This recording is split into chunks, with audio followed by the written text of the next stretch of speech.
2019 for What's Eating Gilbert Grape, and top billing in the biggest film of all time, Titanic.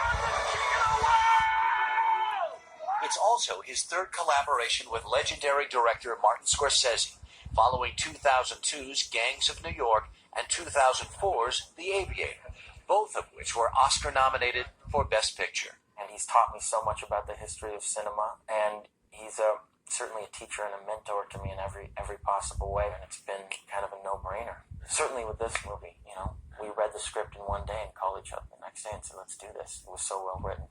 When are you going to take Costello, huh?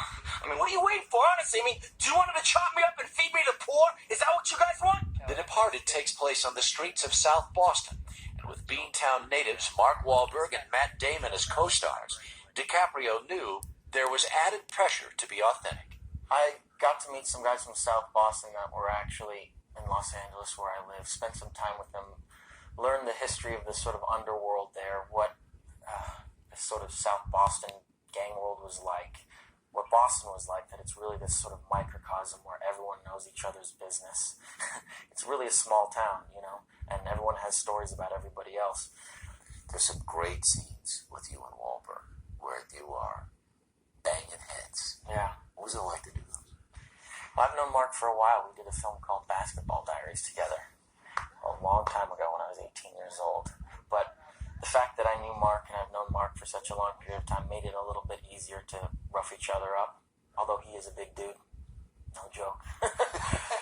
As much as I tried to work out, make myself hardcore for this film, that's a solid man. Yeah. The other person you share so much screen time with is Nicholson. Mm-hmm. Preconception versus reality. What was your preconception?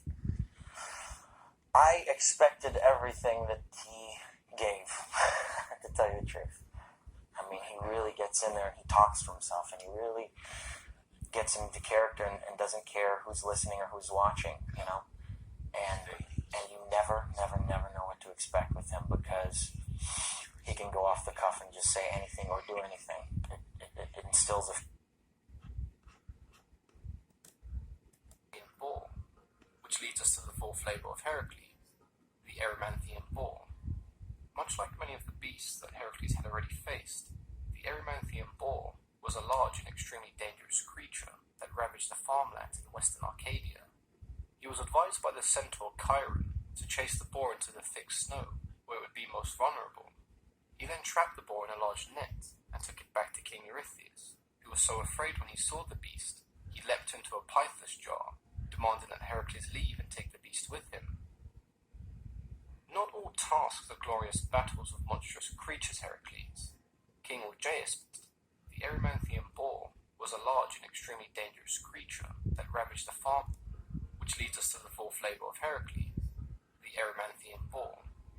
Much like many of the beasts that Heracles had already faced, the Erymanthian boar was a large and extremely dangerous creature that ravaged the farmlands in western Arcadia. He was advised by the centaur Chiron to chase the